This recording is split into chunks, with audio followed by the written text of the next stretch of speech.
What's going on, and welcome into your casual gaming news conversation for this week. I'm Nick, that's Connor, and this is your weekly gaming news podcast from Co-op 64. Connor, how are we doing today, big dog? I'm doing good. We're in the throes of busy season, getting through that slowly but surely. Limiting the amount of time that I can spend playing video games, unfortunately, but I'm chipping away at a banger right now. I have not been telling people what I am playing. You know what I'm playing, but I want it to be a surprise when I finally do finish it. And I will say that it is a game that's been in my backlog for a long time, and it's a certified classic. I would say it's something that's been on that backlog and has been a point of shame for me that I have not finished it. So I've been chipping away at it, playing about an hour every single night, having a really good time, and I'm excited to finally reveal what the game is. I'll just tease it out for now. But how are you doing? Doing well, man. I'm in prep mode right now. Like a lot of looking at what 2026 is, a lot of scheduling. Like I finally made in our Google Sheet the 2026 tab and started being like, okay, this is co-op day. This is it's small things like this is when Resident Evil Requiem comes out. Small, like just like starting to piece together what that next year looks like for us. And when I say that I'm like so excited, it's a different excitement compared to last year. Because last year was just like, okay, we're going from 1 to 3 podcasts. It's the Patreon. It's all these things that are like going to be so much work and like so much extra guaranteed content. Next year, I get to look ahead and be like, this is going to be so much fun. Like we have so many fun things planned. We have so much like bonus streaming and all the fun stuff that like a lot of people have come to know Co-op 64 for. And I'm legitimately just like, dude, get me to next year, get me to co-op day, let us shoot the hype video, let me start editing that. And then like also I'll bring it up now, beat Yote. I'm so excited to talk to you about that tomorrow. I legitimately think that this is going to be one of the best podcasts we ever shoot, definitively. I'm legitimately afraid that you're going to give this game like a 7 or 7.5 out of 10. We'll see where it ends up. But no, I'm really, really excited to go and get on the desk with you, talk about that. But then alongside it, we're double shooting tomorrow 2 podcasts in one day, which isn't out of the ordinary for us. Like we do that every now and then. But we get to go and also shoot legitimately my favorite podcast every year. Like this is the one. This is the one. Game of the year predictions and like the whole Game Awards predictions and announcement predictions. It's a prediction bonanza, Connor. It's a prediction bonanza. And it's almost like maybe Donkey Kong Bonanza is going to win Game of the Year. We don't know. It's going to be so much fun, dude. I'm so excited to shoot that podcast. Legitimately, like, when I say that, like, it's my favorite podcast, it's like, okay, the one that we just shot with nominees was a blast. Story, by the way, video game stories. What an amazing one that one just was. Like, I had so much fun shooting that and crying and getting emotional as we do on that show every now and then. But now here we are, Connor. This is the big one. And then it's like, okay, I think we have like a one game, like what we've been playing break, basically. And then it's the Mulligan episode, and then it's grading the Game Awards. Like we are on a stretch. We're on a rocket ship into the next year, dude. And I'm legitimately just like, can't wait. So excited for these weekend shoots. Connor, you want to know? Not gonna lie, I did not know that I had to prepare announcement predictions for I thought it was just predicting what was going to win each category, so I got to start workshopping those right after this. Oh yeah, for me, I'll also let you know you probably should workshop a couple extras just in case we overlap, because I feel like for me my predictions are similar to last year, where like my long shot could be looked at as a lock. My lock could be looked at as a long shot. Like, and so though I don't know where you're going to line up with some of these things. It's been a busy time. It feels like in the past couple of days, but like even Jeff Keighley, I don't know if you saw this. He tweeted out a photo today of like this weird like energy ball thing, and people are like Half-Life 3, but then you like look at the photo when there's literally like Game Awards statues that are creating it. He's just trying to build hype for the show and be cryptic as hell and everything. But yeah, like I'm just so excited for the announcement aspect, and then also I'm excited for some of my hot takes. Spoiler teaser, my hot take this week is not going to be a hot take. It's going to just be why I don't regard Expedition 33 as like a masterpiece and go into a spoiler. That's how we're going to close out that podcast, I think. Like, I don't want a spoiler thing to be at the very start, but enough people have asked. That has been the most commented thing that I think I've seen on our on videos that we've produced in a long time. Of like, what is Nick's gripe with this? And it's like the issue that you bring up, I didn't even personally think about. Yeah. And once you brought that to my attention, I'm like, yeah, I think that's a problem too. So by the way, very interesting. Every single person Every single person is like, this motherfucker, this dude, I'm going to eat his lunch. What is he going to say about this Masterpiece Expedition 33? This guy sucks. And then I say it, and they're like, oh, that's a pretty good point. I agree with you. Like, every single person. I've had this conversation with, I think at this point, between Discord and people in media with us and other stuff, 20 people. I've had 2 people be like, I don't really see it still. Like, I'm okay with it. Like, most people are like, no, like that's a great and valid point. And so it's very interesting. I mean, I already have a handful of issues with Expedition 33. What's one more? Let's just add another one. Right. Okay, it's a 7.5 out of 10 now. I'm kidding. Connor, I said that was the most competent thing we've ever gotten. If you said Expedition was a 7.5, I think that you would go and get the record for the most amount of comments we would ever have on a podcast. That'd be some prime rage bait right there. And no, what's not prime rage bait? How amazing patreon.com/cope64 is. You can go over to Patreon and get this show 3 days early. You get the casual gaming conversation 3 days early and a bonus episode of the casual gaming conversation each and every week. We are finally shooting the Ghost of Yote spoiler cast. Obviously, it took so much more time than I expected to get through that game. But also, we did just post one of the best bonus pods we've ever done. A lot of people are really enjoying it from the comments that I've seen and just people hopping into chat this morning for Kingdom Come Deliverance 2. Also, I played some Kingdom Come Deliverance 2 today, Connor. We can talk about that later.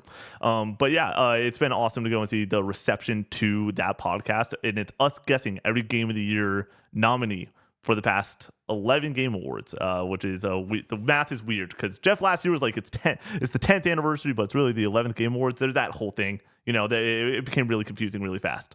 Right.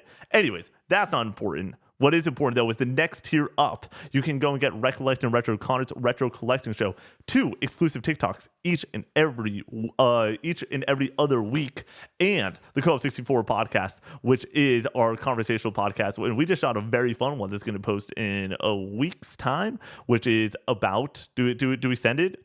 I'll tease one of the topics. It's gambling. That's the first topic. That's the written in topic. I forget who wrote it in off the top of my head, but thank you for writing it in. We also had another topic that somebody wrote in that just ended up being Brady's topic. So we talked about it. And that was also one of the most hype reveals on content to date, I think, is Brady's topic. So get excited about that Co-op 64 podcast. At the highest tier, you can go and get your name read at the end of each and every podcast that we do here on Co-op 64. And if you were like, oh, dang, writing a topics to the Co-op 64 podcast, that sounds like a great time, you can go and do that also at the highest tier. Twitch streams, we got a fun slate for you. Monday morning, I'll be kicking off the streaming day playing a little bit more Kingdom Come Deliverance 2. That stream is probably going to be 3 hours long. I think that I'm going to do that one, and I'm going to make the choice whether we schedule more or not. The answer is probably not. We'll get into that later. But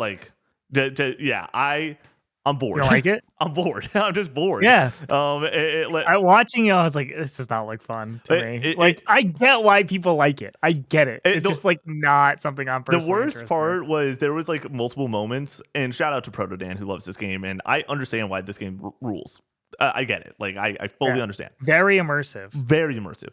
But there was multiple times where he's like, oh, you just get through this and then it really gets going and opens up. And then you just get through this and it took us about 4 hours to get to the moment where it really opens up. And I was like, I was bored for 4 hours, except for the gambling part. Gambling with dice is always a fun time in video games. But it really just was not for me. And but yeah, I'm going to schedule 3 hours and we're going to do a couple missions and I'm going to try to save a doggo at the start of this stream. And it's going to be a bunch of fun. See where we go from there. But that's going to be Monday morning. Monday night, we'll be back with more Night City action, 7 to 10 p.m. It should be back to the normal schedule. Tuesdays and Thursdays, more Final Fantasy 10. What a video game, dude. It's so good. Banger. And then Wednesday, Connor's playing more Arkham Asylum. Are you, do you know how far into this? So you got a couple more streams left halfway through? 44% of the way through. So Okay. I'm going slow. I get lost a lot. I'm just going in the wrong direction and then having to backtrack and figure out where to go next. It's a Metroidvania technically. Oh, really? So you're getting different tools to open up different areas, and you're backtracking a lot. So that's been hindering my progress a little bit, but we're getting through it. I'm enjoying it quite a bit. Just really enjoying being in that world. So yeah, hell yeah, dude.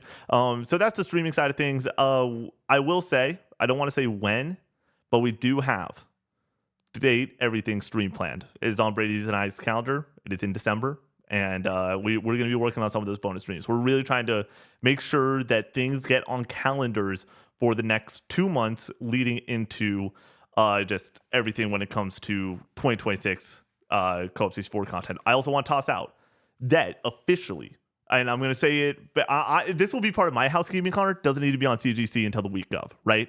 But the week of the Game Awards, Monday, Tuesday, Wednesday, and Thursday, I will be streaming Hollow Knight Silksong basically morning, afternoon, and night for those 4 days. So get excited, playing one of the best. I'm not starting from scratch. We're going to start 9 hours in or whatever. I was talking to a friend of the channel, and they were like, you might need more time because you suck at video games and this game's hard. And I will admit that this game is hard, and playing it on stream does sound tough.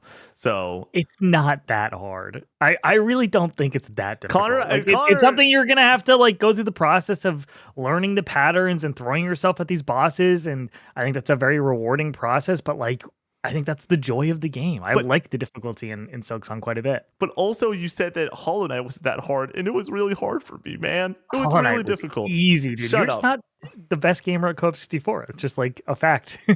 Connor, Off of this, have you let's seen? use this. Have you seen the amount of roast that I've delivered in the past couple weeks? No, Oh my gosh, I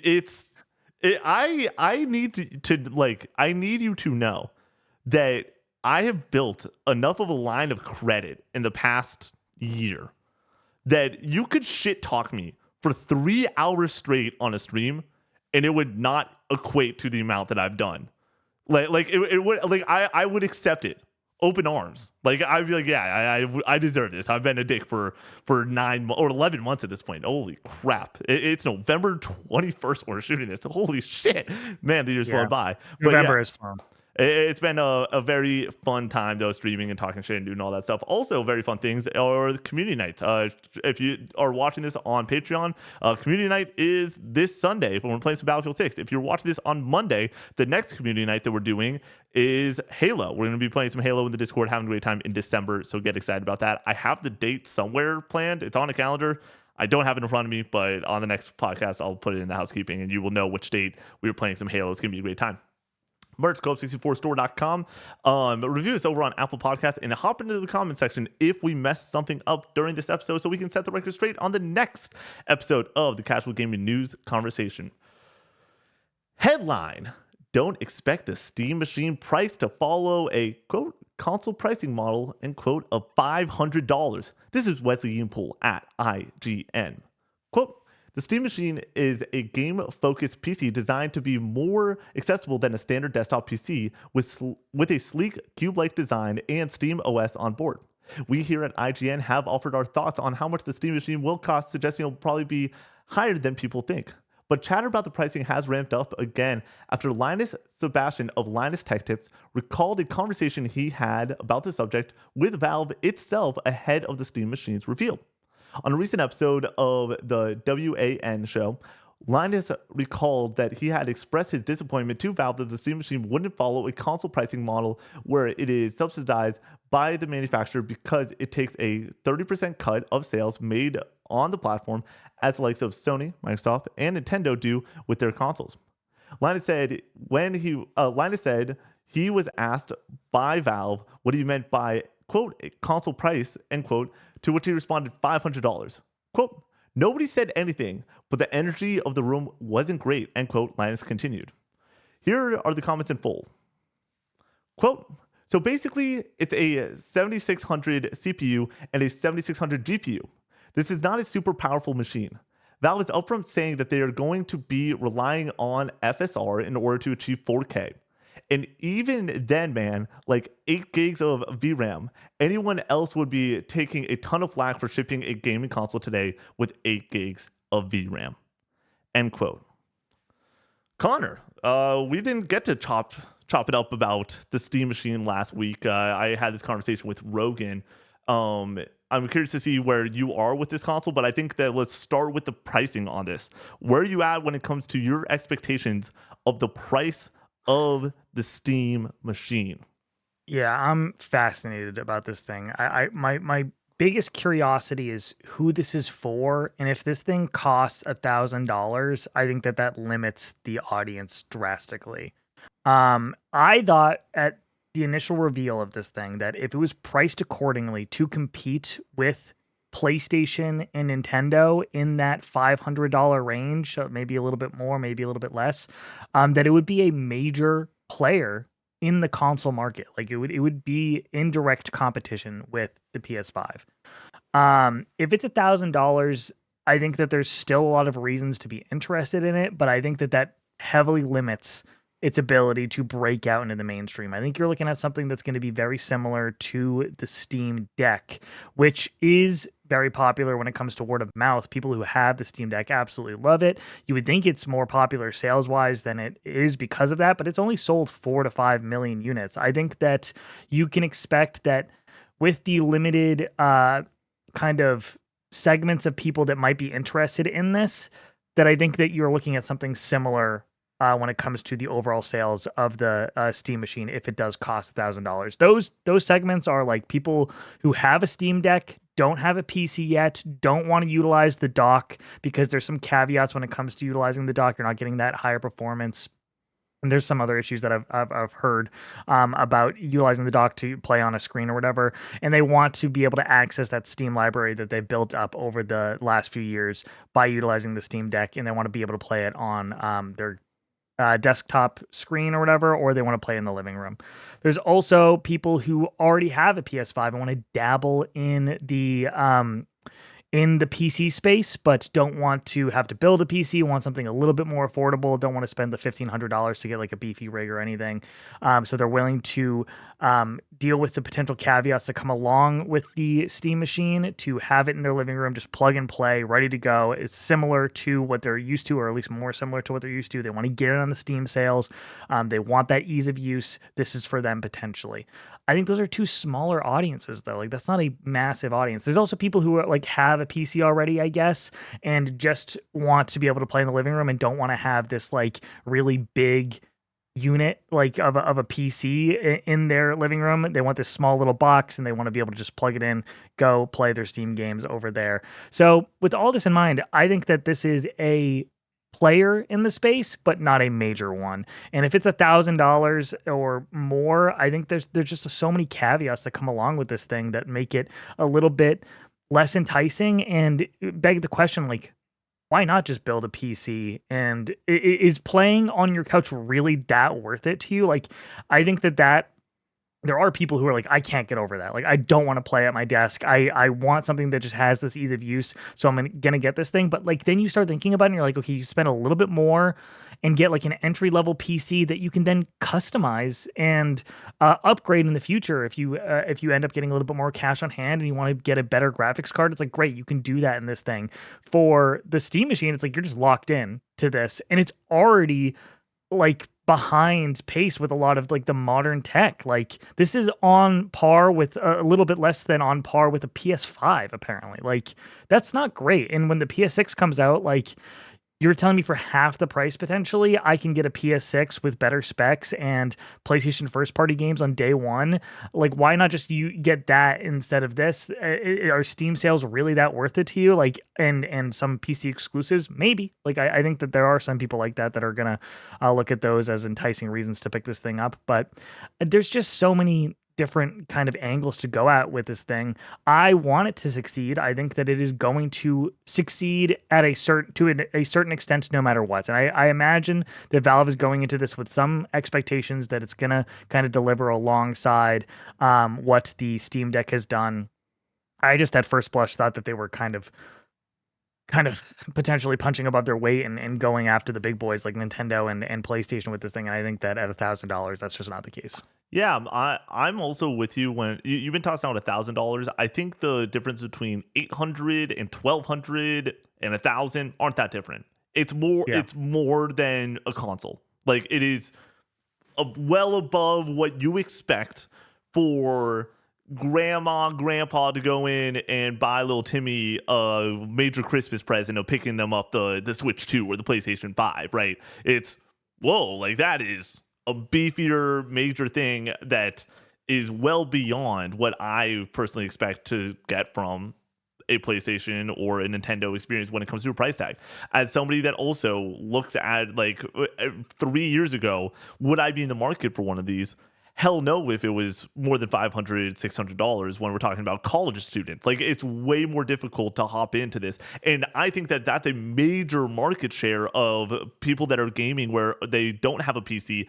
All their buddies have a PC, all their friends have a PC, and they just are like, okay, I'll get the Steam machine, hook it up to my TV, be able to pop in some headphones, join the Discord call, and all of a sudden I'm gaming with my friends. Sure, they have 5090s and spent $3,000 on their setup. I only spent 500, but that's what I'm working with. Worth noting that you can't play a lot of games with your friends anyways, though, because this doesn't work with certain like anti-cheats. So like Yeah, games like Valorant or like League of Legends, you can't play on this thing. exactly. Like those are major PC games that for a long time, like with Valorant, you could only play on PC, and then League of Legends is only on PC, and like that would be a great reason to pick up a full rig. And this was potentially an alternative to that, and now like that's gonna help, or that's gonna kind of dissuade people from picking this up potentially. Yeah, I think that that's a huge negative. And so there's so many different aspects of this that I'm like, I a week ago was like, oh, dude, like, at the end of the day, Connor, let's cut the bullshit. We're gonna end up getting one of these things just because of the space that we're in. Like, and we like new tech, and it's exciting, and a new console and all that stuff. That's exciting. But at the end of the day, if I was in a different spot in my life where I didn't have three consoles, like I have three consoles in that setup, I have a PC already. It's like, why would you need that extra thing? And then you start doing the Venn diagram of like, okay, if you have a PlayStation and a PC, why would you get this? Like, you're already Right. covered in the both bases. If you have a Switch and a PlayStation, why would you get this? Well, you want to be in the PC space. Okay, that makes sense. But at the end of the day, like, what games are you getting that's different? Because you want to play on your couch. I want to play games on my couch. But like, what game in the past 5 years that has come out and I'm like, I need a PC for it. I can't get it on my PlayStation. I can't get it on my Switch 2. I looked at Hades 2 and be like, if that was not on Switch 2 day one, that would be a game changer for me. I would need to go and make sure I have a PC setup for that, in the same way that I think a lot of people look at a game like that, and if they loved Hades 1, they're like, yeah, that's a great entryway to get in and not spend $1,200 to $1,700 on their entry level PC setup. I know that PCs don't cost $3,000 or $4,000. It's closer to that $1,200 to $2,000 range. But at the end of the day, the second that you're over $550 for the PlayStation 5, you are in a different marketplace. Like, you can say, if this thing was $600, we're having a conversation where you need to go and have wonder what the actual opportunity cost is between these things, because they have the same price tag. It's down to specs. It's down to what you're getting from the experience. It's down to questions like Steam sales. But my number one concern when it comes to a console pricing, or a console, kind of is the pricing. It's pricing and exclusives. That's all that fucking matters, right? Mm-hmm. So when you have the comparison in this thing comes out in 2026, late 2028, maybe there's already a great traction with this, and we get the next generation in early 28, maybe early 27 or late 27. I still think there's a chance that is the case, or late 28. I just don't see this where it's like, okay, you are now an actual player in the space, which we all have the assumption that that was the goal of this, because guess what? They look across the aisle to Xbox. I don't know if you did this on purpose. Maybe correct me if I'm wrong. Did you say Xbox ever when you're talking about the competition aspect for this thing? Because I think they're going to be in direct competition with Xbox, because they're basically making the same thing, and they're probably going to be priced similarly too. But like, if you're somebody going into a store, which I don't know, you probably can't buy this in a store. You're gonna have to buy it directly through Valve or Steam or whatever, and you can only buy one. It's like, I can't imagine that people are going to be like, okay, like let me spend $1,000, double the price of a PS5 to get in on Steam with these low specs that are going to be outdated in a couple of years. It's just like, they're already outdated. The fact that this isn't as strong as a PS5 is so heavily concerning. And you read it where, once again, when it comes to the technical jargon of this shit, have no idea about shit. Like, I have the difference between FSR and DSLR, and the different things that go in are able to go in up-res images. DLSS, thank you. PSSR is what you're thinking of, I think. Thank you. The pisser, exactly. So for FSR, I understand that is doing the heavy lifting to go and try to get those 4K specs. But my understanding and some of the breakdowns that I've read is FSR to go and get it to 4K. We're talking about they're doing that. They have that system in there to go and put 4K on the box of this thing to say that, yeah, it could do 4K. Kind of sometimes, right? Yeah. Depending on this thing, it's not this thing that's guaranteed to go and run in 4K. It's very similar to what I believe the Switch 2 is, where it's like it can do 4K, it can go and have high specs, and Metroid's gonna look great, but like we're not gonna be getting the next Breath of the Wild that's going to be running at 124K because that's not possible with the hardware that's in that bad boy, right? Like that's not foreseeable in my opinion. So this thing is an underpowered console that's more expensive than the PS5 that doesn't have PlayStation 5 exclusives. I go and I look at the aisle of Steam exclusives and I'm like, yeah, sure, you have certain things, but like you said, anti-cheat comes into play. On day one, you don't have PlayStation 5 exclusives on day one. Day one's a great way to, yes. But also, I think that a gaming PC, more and more I look at as a hardcore gaming purchase still, because you are not going with an entry level console. And if you're willing to go and do like hardcore game, it means that you want often things day one and stuff like that, and you want to get in on it. Not always. So there's people that play thousands of hours of Stardew Valley that are hardcore gamers and they have a PC setup. But there are people that are like, I want the new thing right away. Well, guess what? PlayStation, you can play Intergalactic day one, and you can play Wolverine day one, and all these things for half the price. For half the price.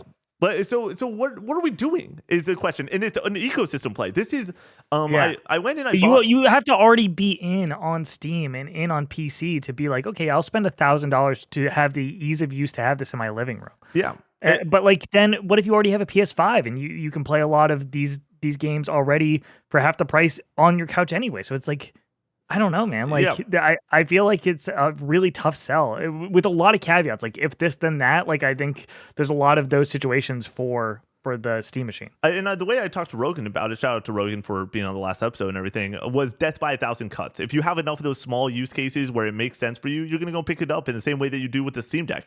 Hey, I'm on the road often. Hey, I'm already in on Steam. This is a machine that works for me. It's in my, I have an extra $500 lying aside because I'm a PlayStation or a Nintendo person, and then this can be my other rig, right? Like you go and make those reasons, and enough of them add up to be, okay, I'm going to consume a Steam machine. I think that that's the case still for the Steam machine, and it makes sense. But a little bit of a non sequitur though. Today, not today, this week, I bought a new iPhone, and I was at the T-Mobile store for way too long. And so I got into conversations with the people that are working there a little bit, another person that was getting the same phone I was. And something that we talked about was just the Apple ecosystem. Once you're in, you're in. Like, you're not going to go and get out of that spot. I think that is totally the case with some PC consumers at this point. They're never going to buy a console. They don't want to buy a console. They take pride in the fact that they only play games on their PC. PCs are way better. PC Master Race, all that stuff. Like, they're going and trying to say that this is the best way to go and rock and roll your consoles or play video games. And so I think that they're going and looking at this as hey, I'm in that ecosystem. I'm going to do that already. That works for me. And for me, I don't look at this as like a slam dunk anymore, where I'm like, that works for you, but we are not talking 50 million units anymore. If this thing costs $800, $700, anything more than $650 is the way I see it. Right now, the Xbox Series X is $650. It's ludicrous that it's that much, but also, yeah, that's the way that it is working right now when it comes to how expensive parts are, tariffs, all that good stuff. And when I say good stuff, all that bullshit. This is a frustrating process. I think it's going to be $800. $799 is my prediction at this point. My prediction's $1,000. Yeah, I wouldn't be shocked. And if that's the case, then I think that this is a very niche product in the way that the Steam Deck is a beloved but niche product. Yeah. I bet you this thing's going to rule and people are going to really like it. It's just going to be not a necessity for a lot of people. It's just it's a wants, not a need. 100%. Headline: this is an exclusive from Insider Gaming. Assassin's Creed Black Flag Remake set to launch before March 31st. This is Grant Taylor Hill at Insider Gaming. Quote, the Assassin's Creed Black Flag Remake is one of the most talked about games within the Ubisoft machine, but until now, it hasn't been formally acknowledged by the company. However, Insider Gaming has covered the game extensively over the past 18 months and now has learned that it's set to launch before. March 31st, 2026. The exclusive news comes as Ubisoft publishes the delayed financial updated deck that was pushed back and went hand in hand with the halt on trading, fueling speculation about the company's future. End quote. Connor, this is an interesting one. We all know that financial documents and news, sometimes there's that fire of you're just trying to go and make sure that the investors know, hey, we got something coming out this year and get excited about it. We know that sometimes that's bullshit. Is this bullshit? Are we going to be getting this game before March 31st? Are we getting a new Assassin's Creed or a remake version of Assassin's Creed before the end of spring or the beginning of spring? I would not be shocked. I think they're taking a page out of Bethesda's playbook with the Oblivion remaster. I think that putting out a remake slash remaster the day of reveal, it went really well for them. And I think they might be looking at that and being like, we can do that as well. This is a worst kept secret type of situation where I feel like we've heard the rumblings about Black Flag Remake for a very long time. They've probably been working on it for a very long time, and I am excited about it. I really enjoy Assassin's Creed Black Flag. It's my favorite of the franchise. It's either that or Odyssey. And with that being said, that's not a high bar to clear for me. Like, I'm not a big Assassin's Creed fan. I was not into those action style games where it's really kind of button mashy, like anything like Assassin's Creed, the early Assassin's Creed games, and even Batman Arkham Asylum. Like, I don't love the gameplay that much. I do feel like I'm coming around on it a little bit more. Like playing Asylum right now, I'm like, it's mindless, but it's fun. Like I don't hate it like I used to. That was always like a big turn off for me and a big hurdle for me to get over when it came to Assassin's Creed games. So it's no shock that the one that I like the most is the one that doesn't focus as heavily on that and has really fun ship combat and exploration to go along with it. So that made it something that was more easy for me to get into and kind of get lost in. So I'm excited for an excuse to get back to the world of Assassin's Creed Black Flag, sail the seven seas, have a good time doing some pirate shanties or whatever. Hell yeah. And yeah, I think this will be awesome. And they could use a win. Ubisoft is in a weird place. They've been in a weird place for the last few years. Assassin's Creed is in a weird place as well. Valhalla, a major success for them, but just the rumblings around it and the general perception of it seems like pretty middling, but it's their highest selling Assassin's Creed game. So I think financially they were like, this is good, but like, I think critically they could have hoped for something a little bit more positive. And then Shadows just feel like it kind of came and went when it came to conversations about it, but it sold decently well. I think that the Black Flag remake is like a guaranteed home run, going to do very well. And like I said, if you run the same playbook of the Oblivion remake, that was a major success, and I think a big part of that was because of that shadow drop. I think you do the same thing here with Black Flag, and you'd be looking at something that's very similar to that remake slash remaster. Connor, I hate to say it, but we're not getting this shadow dropped. We're not going to get it shadow dropped. This is Why such a not? Keely ass announcement, baby, at the Game Awards. I think that Ubisoft wants a hell of a press speed. And yeah, they could do their own thing. They could go and shadow drop it, but I don't think a lot of people want to tune into an Ubisoft direct on a random Wednesday. It's not a direct. You just do like a random just video drop on YouTube or something, I'm or saying, but like on there, socials. you totally could. And once again, I think the success of this it doesn't need to be marketed. Not really, especially like I don't know what I expect from this remake situation, if it is more of a remaster or a all-in ground-up remake. But if it is an all-in ground-up remake, you want to explain it. You want to say what the differences are. Even if it's a remaster, you want to hop into like some of the caveats of like, hey, like we want to make sure that this stayed the same, but we wanted to upgrade this. This isn't just graphics. This is some gameplay stuff. This is how this is going to work with these systems in the modern era, because we're talking about a game that is about what, 14 years old at this point, I want to say, off the top of my head, probably plus or minus a couple years on that guessed. But yeah, I think that like I would want more in depth on that.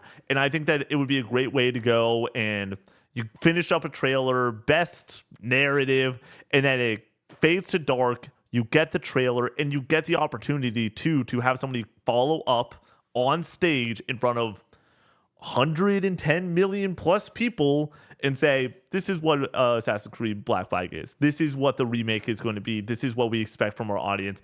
And pre-orders are right now. You're playing it in less than 3 months. I think that this would be nails to go and fulfill the split fiction type of slot of the Game Awards last year, where it's like, okay, it's the most like gonna sell a shit ton of copies situation, but in split fiction's case, no, but it's going to be relatively successful. I expect similar things from this game. Like you have this beloved IP. As much as it's fun to jab at Assassin's Creed, and it's a blast. We all know the checkboxy nature. It feels dated at this point, but this is still one of the most beloved franchises of all time. Anytime that we comment on it, so many people come to immediately defend it and make sure that we know how amazing Assassin's Creed 2 is, that we know how amazing Assassin's Creed Black Flag is, that we know how amazing Odyssey and Valhalla were, and there is so much respect and reverence to this fan base, and there's maybe not a game that has more cachet when it comes to the franchise than Black Flag. I would put it on stage, and I think the Game Awards, this is perfect timing. Game Awards, you release it in a couple days, or a couple months after. The only thing I'll say against it is that announcement then gets lost in the shuffle of the announcements compared to owning the day. But I think that in this case, I would want to go and be part of the biggest night of gaming. Like if Ubisoft, there is no bigger win right now in the industry than being part of the Game Awards and what the Game Awards is when it comes to the amount of viewers. And there's no larger proof than Intergalactic showing up last year to close it out, in my opinion. You can go and own a state of play. It's your marketing beat, or you can own the biggest night in gaming. You can or be part of it at least.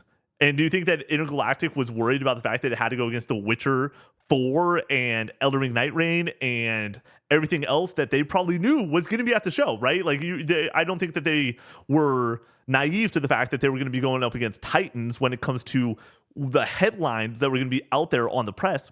I don't think that they gave a shit. They want to be part of it. It's worth the negative of being there and sharing the pie when the pie is that damn big. And I think that Assassin's Creed Black Flag wants to be part of that. Headline, Xbox Partner Preview November 2025. Everything announced. This is Michael Kripe at IGN. Quote, the November 2025 Xbox Partner Preview has come to a close after showing off sneak peeks of games like Artemis, Raji Kaliyuga, 007 First Light, Vampire Crawlers, and more. The 30-ish minute presentation went by in a flash, delivering new trailers filled with new game announcements and updates for 16 Xbox projects.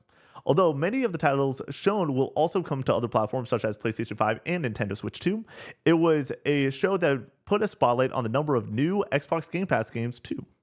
Highlights include the reveal of Vampire Crawlers, the return of Crow Sworn, and even the next game from the not quite shut down Counterplay Games. End quote. Connor, I reacted to this. Did you catch any of this? Did you see any roundups? Did you see a couple trailers? Where are you at with this? Yeah, I got some highlights for it. These partner previews are interesting to me, where like I don't think they're necessarily bad, but they're a little bit inconsequential. Like I think if you watch it, you're not going to be mad that you watched it, but if you missed it, you're not like, oh, I really missed out on that. I'm starting to slot this in closer to Nintendo partner directs. Like the hype and the understanding of like what you're doing when you watch one of those is always just like, maybe we get a little something. Like maybe there's a game announcement of consequence that like it's exciting. Subnautica 2 has headlined some of these before. Metal Gear Solid Delta got the first gameplay look back in 2023 during the first one of these ever. So I feel like there's a place for these, but like it's not like, oh, you're gonna have your pants blown off during them. Like this is still very chill. Was there anything that stood out from some of the headlines that you read? I'll hop into some of my impressions here in a moment, but yeah. Where are you at with it? I'll just give you the rundown of what I'm particularly interested in. First and foremost, Vampire Crawlers. Fuck yeah, dude. I love Vampire Survivors so much. And this is such a cool, interesting twist on the world of Vampire Survivors, a first-person dungeon crawling deck builder. Like, that sounds like a really unique game that I'm going to lose way too many hours in. And I love the art style, and I love the look of it. Do we have a release date on that? No, I don't think so. 26, I want to say. 26, I think, is the window on that. Yeah.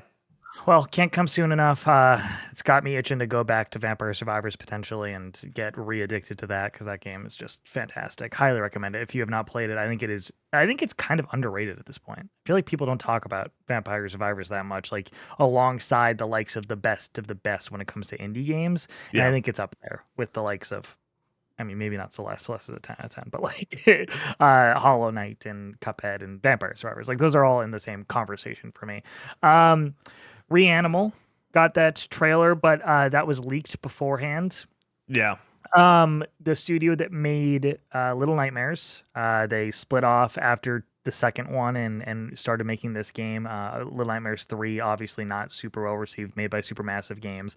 And when it came to Little Nightmares, like for me, by the time I was kind of interested in it, the second one was already out and the third one was coming out. And I was like, I feel like it's just too late. Like it's kind of daunting to get into this franchise and play catch up. With Reanimal, it's like, okay, I can get in on the ground floor here, play it on release day and be a part of the conversation. And I could go for a game that's kind of like Limbo or Inside. And Yeah. that gives me that vibe, and I'm into it. I think it looks really dark and atmospheric. The trailer I think is really impressive. So excited for that one. Cool to get a release date for it. Sucks that it leaked beforehand. Yeah. And then there is what is the name of the action game? Shoot, I'm totally Zoo blanking on it. something? Is it the zoo No, game? That it was like whatever the zoo game was. I think uh, it's batshit crazy. By the way, I'm all for a good animal action game, but I was so lost in the saucer in that trailer that I was like, this is so double A, not necessarily for me. Yeah, dude, um, you got it. Tides of Annihilation. Yeah, where are you at with it? Yeah.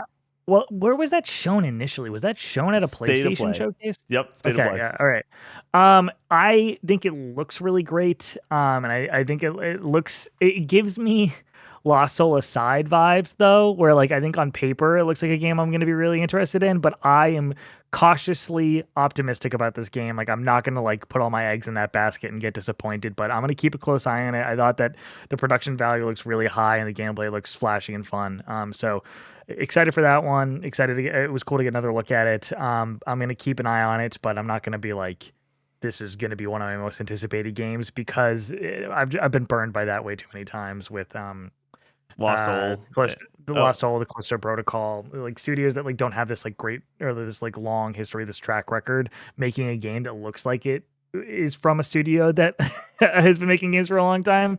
I tend to be a little bit more cautious about it. Like we have situations with Shift Up and Stellar Blade where it's like, okay, this game is fucking fantastic. It lived up to how good it looked. But then you have the alternative with Lost Soul Aside there and being like, yeah.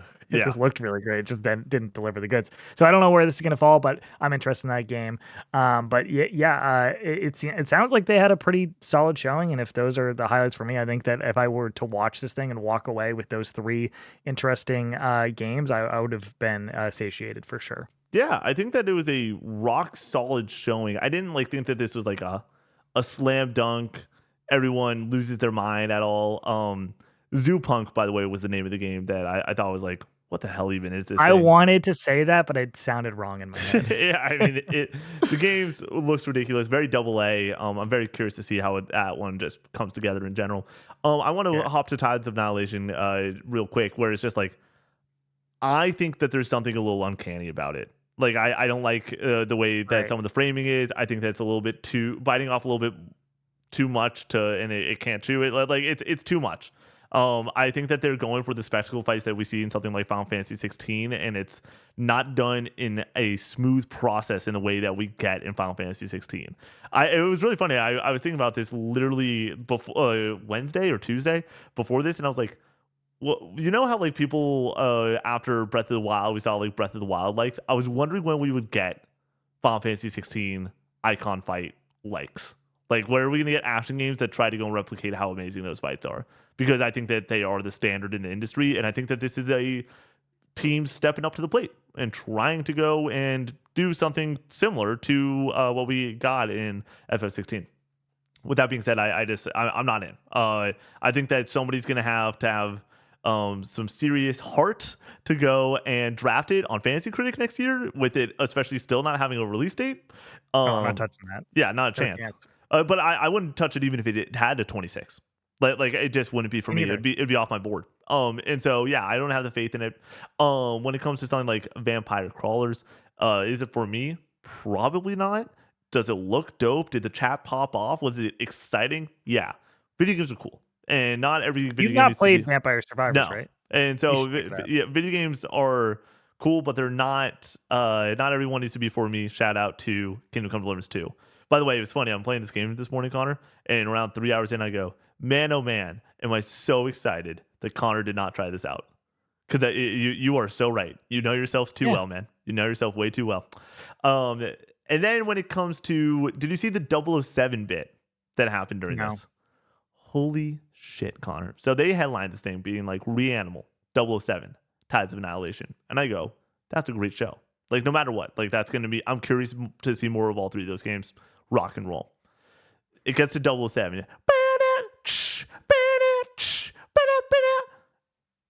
And then it shows Aston Martin.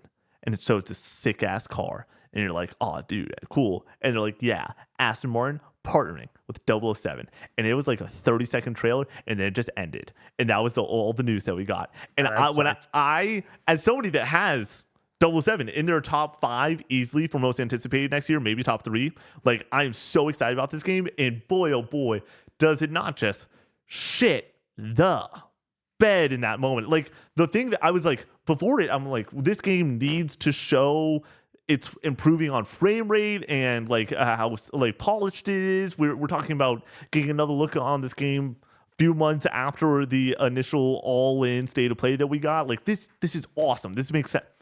And to get what we got, I legitimately was pissed. Like, I was like, I with the partner showcase grading, I was like, I went from like a 6 out of 10 straight up to like a 5 out of 10 because I'm like, this feels, it's not. Where did they put it? It was like in the middle. It was in the middle, but Okay. it's also just like, this felt like false advertising. Was there 007 news here? Yeah. Was it good? Do you really No. want to see anything else when it comes I want to to see it polished. I want to see this game to look sleek, and because I want it not to be crazy when it's January 15th and you and I do our top 10 most anticipated games on the year. I don't know what actual day we're gonna do it, but sure. And I have 007 at number 2. I don't want that to be insane, because the gameplay, the bones of that game, and what you're doing, I'm like, that looks like exactly what I want. But it does need to be a little bit more polished. I've rewatched that state of play 3 times, and like total. I know I've watched it 3 times total. Rewatched it twice, and I'm in, but I need to be convinced that like it's going to run well and have good polish. Especially we're talking about IOI man. that like did also publish Mind's Eye this year, so I know This that. game has 78, 81 on Metacritic written all over it, in my opinion. I'm so, Connor, if it's an 83 on Metacritic, I'll be so happy. Like, I just want an Okay. 83. Like, I'm not expecting Yeah. 88. Just give me an 83 that like I adore. You know, like when we're doing anticipated, it's not what I think is gonna be the highest rated game this year. You know, like I expect Right. it to be relatively, like you said, peaking at like an 88 and as low as a 78. But if it's a shit ton of fun and there's great action set pieces and the gameplay works and it's a fun Bond story for 10 hours, like, sign me up. Like, I'm so in. The last thing I want to touch on here is Reanimal. Like, I now want to play this game. I'm not a fan of horror games, but the idea of me playing this with you, me playing it with Brady early next year. You know how early next year you and me and Brady, we're just jonesing to get that first review code. We're just jonesing to pick up a copy of something to play together. Like, what a fun stream this would be. What a fun sit down and play it over the course of 2 days review. How long is Little Nightmares? What's your guess on how long Little Nightmares 1 is? I wanted to say 8 hours, but that seems long. 6 hours? Little Nightmares' main story takes 3.5 to 5.5 hours.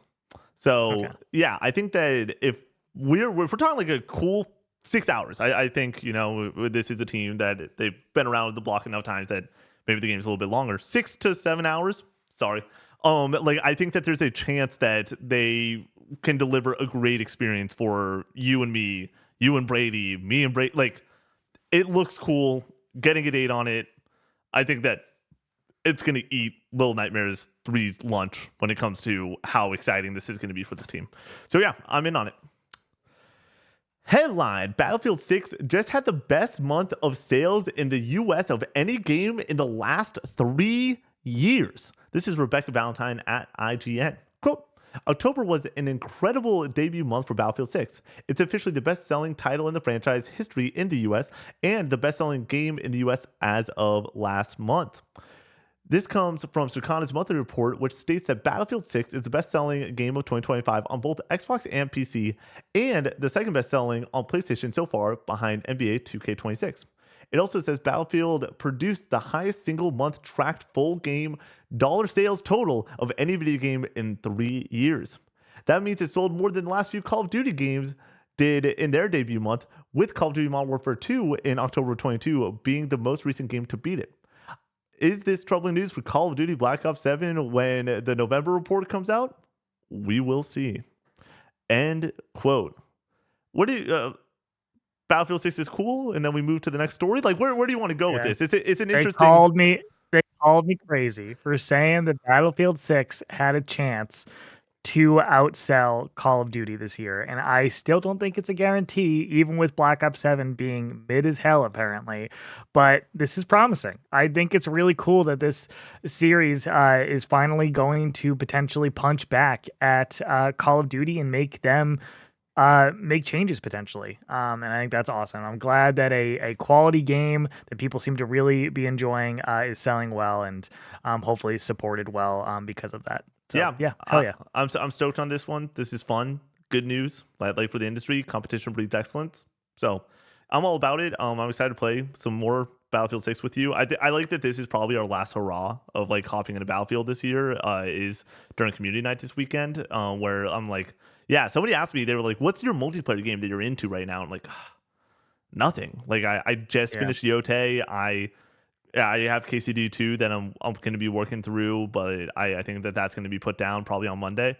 And then the question is, Connor, what do I pick up? What do I go for? Like because I can't play more Hollow Knight, and it's like, the right answer is I just play 50 more hours of Hades 2.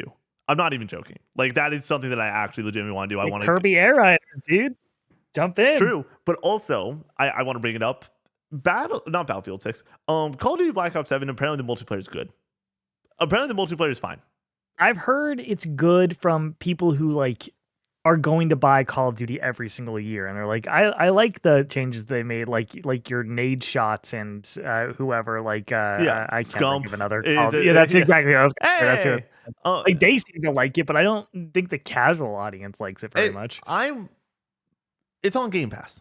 You know, like at the end of the day, like if I right now I have a backlog because I've been playing a shit ton of games and not been able to listen to podcasts or music or anything.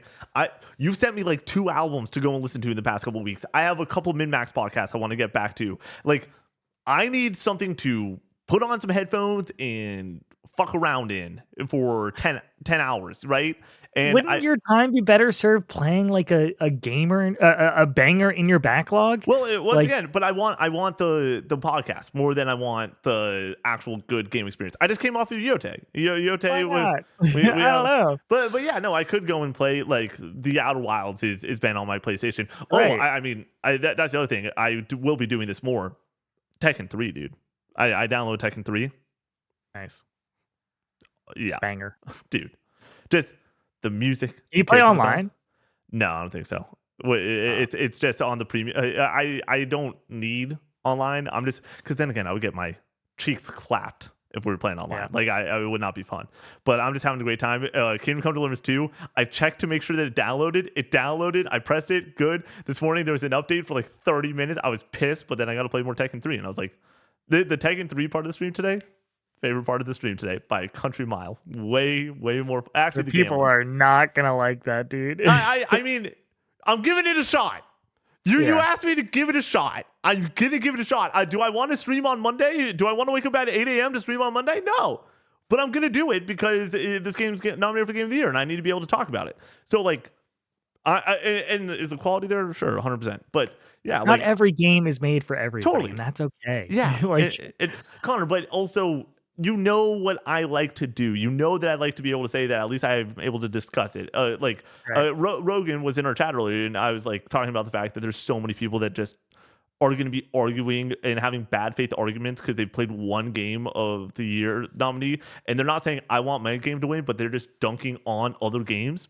Whether like Yeah, KCD2 doesn't deserve it. And it's like, you never played it. Like, what are you I think he probably deserves its yeah, spot there. yeah, Me saying that me it too. wasn't gonna get nominated had nothing to do with my perception of the quality Same. of the game. We Yeah. both multiple times like, yeah, apparently the game's awesome. We just think due to the fact that the industry was talking about it in a certain way that we didn't expect it there, we were wrong. And I'm happy to we knew it was in the top half of that discussion, but it wasn't in the discussion where it ended up in our predictions. But yeah, I'm totally fine with it being there.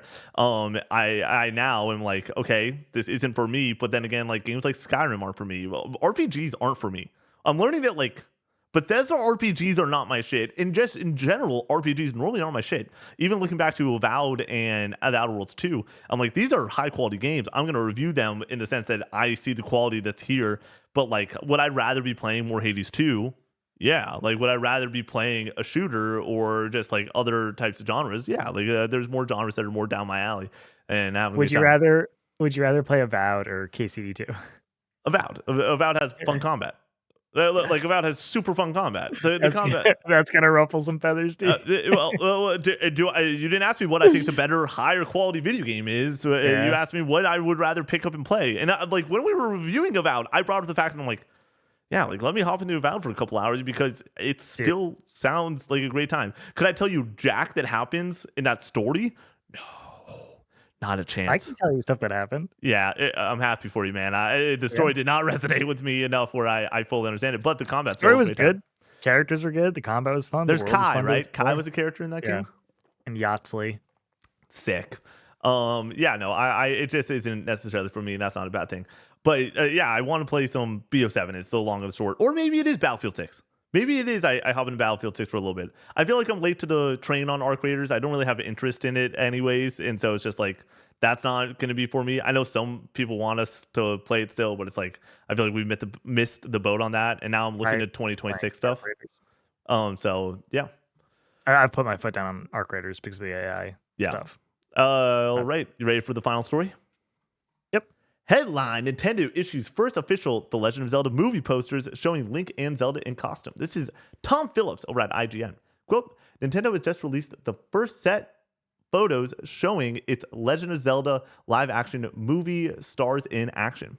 The image posted to the Nintendo Today app are our first official glimpses of Bo Bragason, Zelda, and Benjamin Evan Ainsworth, Link, in costume, and it comes as Nintendo itself officially marks the start of production. Nintendo's confirmation comes days after it was first reported that the filming had begun in New Zealand, and shortly after fans discovered the project's shooting location. Over the weekend, unofficial videos shared on social media featured an earlier glimpse of Bragson, Ainsworth, and a third actor in the midst of a forest scene. End quote. Connor, where's your hype level with these photos? The movie as a whole. Where are you at with the Zelda movie?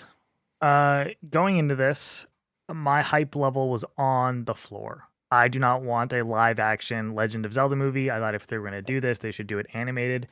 And then I saw these images and somehow my hype got even less. Like, I think these look fucking terrible. Like, they are completely lifeless, look incredibly generic. It is not capturing the magic of the world of Hyrule at all, or the characters that you see on screen. Like, just do not even like jump off the screen as Zelda characters. And we're talking about Link and Zelda. It's like they just look like generic fantasy characters, and I just am not about it at all. So yeah, I do not expect that this movie is going to deliver. I hope it does. I hope I'm wrong. I hope it's amazing. I hope everything's amazing, honestly, for any piece of media, but I think this is not it. And I cannot believe that Nintendo is going this route in the first place. Like, you have the roadmap. The Mario movie made over $1 billion. A huge box office success is really difficult to come by nowadays. And I assume they're going to run it back with Galaxy and make a ton of money on that. Like, why would you not make an animated Zelda movie where you can go balls to the wall with the creativity and bring the world of Hyrule to life? Like, this is so limiting, I imagine, doing this in live action. And if you're gonna like not even give it the visual identity of the games, it's like, what are we even doing? Like, you could have convinced me that that was like straight up from Lord of the Rings. Like, And I would believe you. Granted, I'm not very into that, like, a lot of fantasy stuff. It all kind of looks the same, but, like, I expected this to have a very distinct visual flair to it that was very Zelda, and it just doesn't have it. And this is going off of images, though. Like, this is going off of a couple of set images or, official photos. Like, it's not the best thing to, like, make these assumptions off of, but, like, this is your first impression that you're giving all of us. It's like, I don't know what you're thinking here. I'm on the other side. I'm in on this. I think that this is like what I expected when you say live action. I don't think that you like there. It's going to be a fantasy movie, you know, like, and so the fact that it looks like Lord of the Rings, I think that you're making the right step. Until we get news on like how this story is going to be told, what you're doing in this world, how is it going to go. I'm not going to cast any judgment just yet. I'm very curious to see if Link speaks in this movie. I think that that's going to be. I think he will. And I think that that's Yep. going to be a very interesting dynamic because this is the first time we're going to have a voiced Link, which is going to be very interesting. With that being said, I sort of just realized that first trailer, that's going to be a we shut we or go media blackout until we see it because I want to see your reaction to this so badly. I like me personally, like we don't need to make content, dude. Like I will drive to your home just to see, like watch you watch the trailer because man, oh man, like if you're right. By the way, like would I prefer a animated version of this? Yes, like I'm yes, but I don't think that with the deck that they're working with right now, understanding that it was gonna be live action, I'm fine with the photos. This is, if anything, more of a nothing burger to me, where it's like, this is what I kind of just expected, and we move on from there. But the fact that you had this reaction to it, I'm very excited to see where we go from there. You want to know what else I'm excited about, Connor? Our amazing members over on patreon.com/Cope64 that make this show happen. Keep the lights and mics on here at Cope64 at the highest tier. Thank you so much. You get your name read at the end of each and every podcast we do here. Amazing members like Max, Blake has a dog. Brambino, Cash R. Chaboy, Jake, Squidalicious. Jakey P, Page E. Pigeon Power, Library Daniel. Tyler, Sir Shellis. Raincoat, Ooh, Gracie. Chuzar, MG Dunbar. Mr. Munchies, Farmer Spud. Rocketator, Dofi. Proto Dan, The Dankest Mike. Swampy Bits, Jaxie T. Tristan C, Sconesy C. Strachan 1978, Das Goopy. Diggleberg Rules, Centuro. Hook'em Horns, Gonash. Neutral Sphere, Easton C. Kingdom Hearts Rules, Stooby Dooby. Crispy, DJ Zach B. Uli, Jacob D. Big Mac, Middle Nate. Patty Cake, Bear Pog. Cowboy Jesus, Mega. Yogi, Damn. Holding Him, Colin C. Brack, Voodoo. Milky Sins, Alex the Golden. Andrew H, Master Diz. Cannon Fodder Games, Only One Rufus. Drifter X1, Skirt, Goops. JMAP B3, Ali Benali. Michael. And Kingdom Hearts Sucks. Thank you so much for joining us on this episode of the Casual Gaming News Conversation. We will see you in the next one. Peace out.